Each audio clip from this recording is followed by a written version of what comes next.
Well, all right, we got some decision drama here after the Falcons-Eagles game. Nick Sirianni been taking a lot of criticism since, midway through last season when they kind of fell off a cliff there. And then, here, Monday Night Football in week 2, the Eagles led a game that they thought they had won, slipped through their fingers. Sirianni's taking a lot of the blame, so I want to make a video and talk about how much of that is fair. It really all starts off with this call. It's this endgame situation that people are blaming him for. First, you see, they actually called a timeout. So they saw the front that Atlanta was in, so then they called a timeout just so they can get that little bit of a tell. They now have a decision to make. What do you want to do here? Do you want to run the ball or do you want to throw the ball on a 3rd down and 3? The Atlanta Falcons are out of timeouts with 1:46 left, and the Eagles are up 3 points. It is totally worth mentioning, and Sirianni and Kellen Moore is the one who made the play call. We'll talk about that later, but they both now know what the play call for the Falcons is going to be. They're going to try and stop the run. So that's what you know going in, is that if you run the ball, you're running into a front that is designed to stop the run.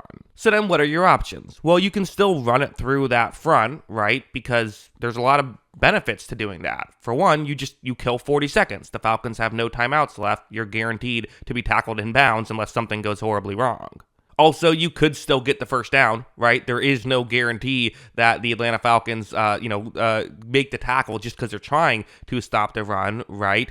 And the other factor is maybe you don't get the first down, but perhaps you gain an extra yard or two and you feel like it's close enough for a tush push, and then you're able to just ice the game right there. Don't even have to worry about it.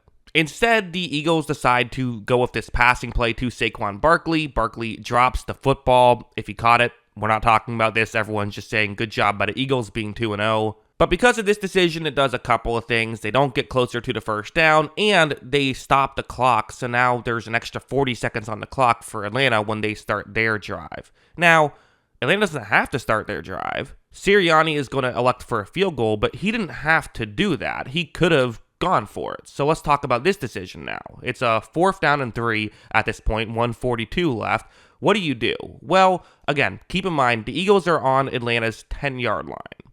So kicking the field goal does put you up 3 points and now forces the Atlanta Falcons to have to march all the way down the field and get a touchdown instead of just a field goal. But the obvious disadvantage here is that you're also now having to kick off to Atlanta, and they're going to get more field position. They're going to get, you assume, an extra 20 yards of field position. So there's a benefit to kicking the field goal, but there is a downside as well.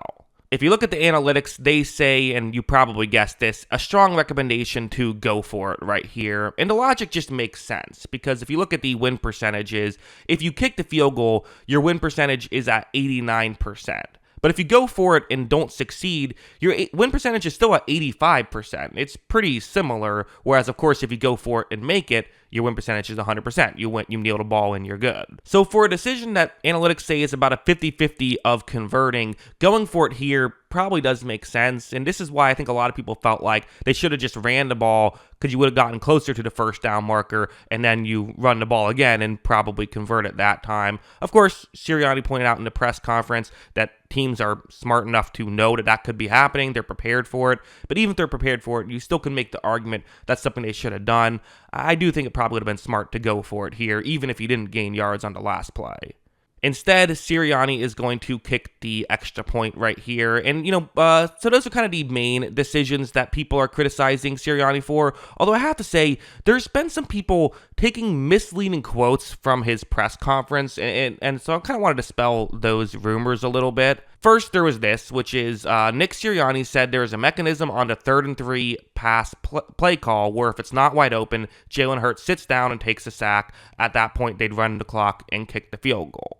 Now, I'm not blaming this reporter right here. I think this is not an unfair representation of what happened, but I think people have read this incorrectly, where people read this as Nick Sirianni blaming Jalen Hurts, saying that he should have sat down and taken the sack, when that is definitely not what happened if you watched the interview. The 3rd and 3 call on the pass, and on that play, is there a mechanism where Jalen just sits down, takes a sack, if that's not wide open? Yeah. definitely. Yeah, I mean, that's definitely not a throwing Jalen Hurts under the bus whatsoever. It's simply just answering the question that, and that is apparently how they run that play. So, like, he's saying that. But he never said, like, yeah, and Jalen Hurts should have fallen down. And I don't read it as he was saying that should have happened, just simply clarifying how the play worked.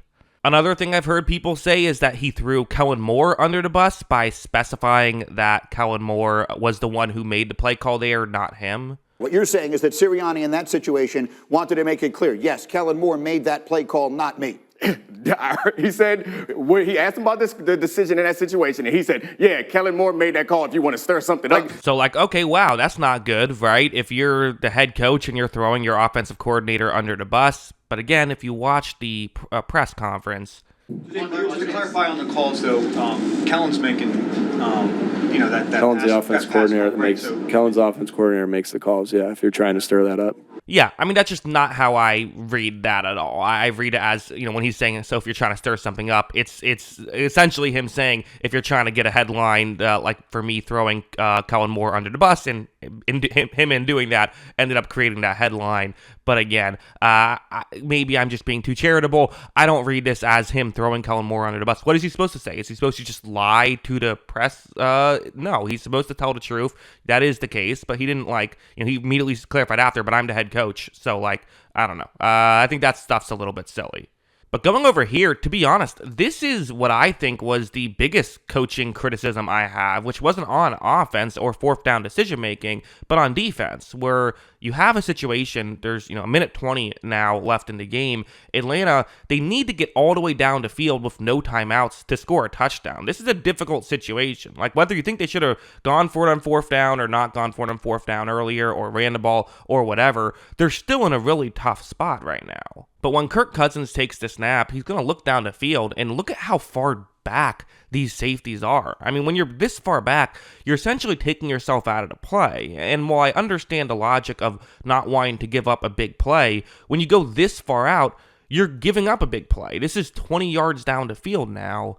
Cousins makes the throw, and a play like that, and they got a couple of these, just like that, you've now given Atlanta enough time, essentially, because they have less field to go to try and, get the game-winning touchdown. If you just sort of played your defense that had been working up until this point, you would have been fine. To me, this was the biggest blunder.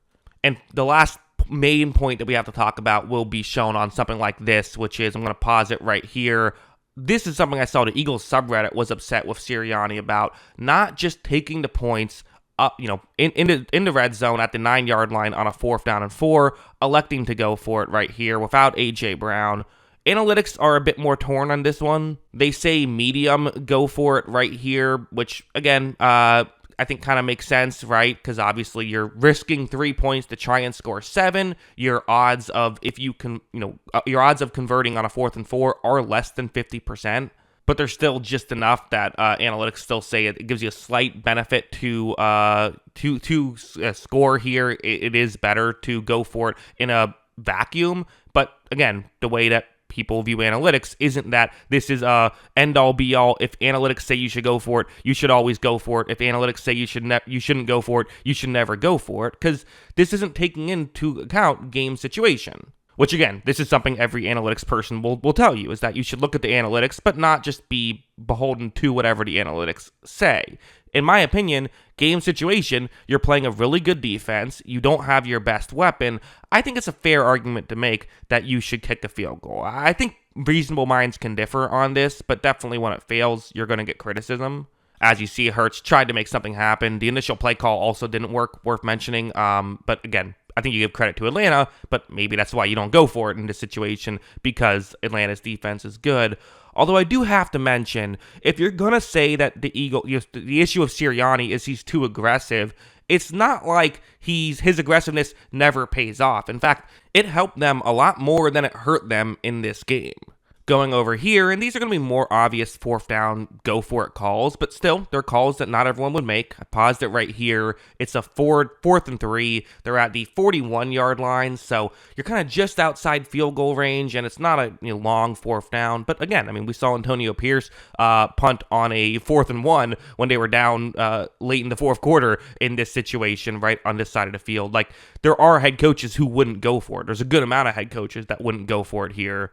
On this one, Hurts is going to use his legs to be able to pick up the first down. The Eagles would score their first touchdown of the game on this play. So that's definitely worth noting, as that gave them an extra 4 points here. And in fact, on their other touchdown drive, going over here, it's once again going to be them going for it on a fourth down. Now, again, I think a lot of people will say, hey, it's 4th and 1. The Eagles always go for it on 4th and 1 because they have the tush push. But it is worth mentioning, not every team does this. Like, the part of why we know the Eagles are the team that tush pushes is because they always do this. So, like, yes, it is fair to say, like, I guess my main point is you absolutely can make the argument that these second 2 going for it calls are ones that you should go for, and the first one is one you shouldn't go for. I would make that argument. I think if I was a head coach, that's what I would do, is I would have gone for these 2 and not gone for the first one. But that being said, I think it's also fair to say that his aggressiveness is still something that is a benefit. And the reality is, every head coach, there's not a single head coach in the league who I agree with all of their fourth down decision calls. I still think he is closer to where I would want a head coach to be than a lot of other head coaches, even if he gets a bit over aggressive at times. And I think that this game proved it. The Eagles did convert here, and for Nick Sirianni, I mean, again, this was another touchdown drive, so they essentially added 14 points with going for it on fourth down, but lost 3. You'll take those odds every single time, but again, I do think reasonable minds can differ on this stuff. So where do I stand on all of this? What do I think about Sirianni and, his coaching for the Eagles and the, good, the bad, and the ugly here? I think there are some fair criticisms. Like I said, I think most of the fair criticisms aren't getting talked about. Like, the defensive coaching just has to be better. It just does. It was a mess last year, and now it's being an issue this year. And I know he's more of an offensive guy, but you're the head coach. You got to figure it out. The fourth down decision making, or the third down call, I think was fine. I really do. The play worked. Saquon Barkley dropped the pass. Like, I'm not going to get mad at the coach for the player making a bad play. And that is something that I feel like we do too much in sports, is that we are so critical of the coaches. And then, like, he dropped it. It happens sometimes. Like that. That's why they lost, is the drop, not because of him on third down deciding to pass. I think that was a fine play. I think the fourth down, I would have liked a couple fourth down decision-making calls I didn't love. I would have liked to see him go for it at the end there instead of kicking a field goal to go up 6.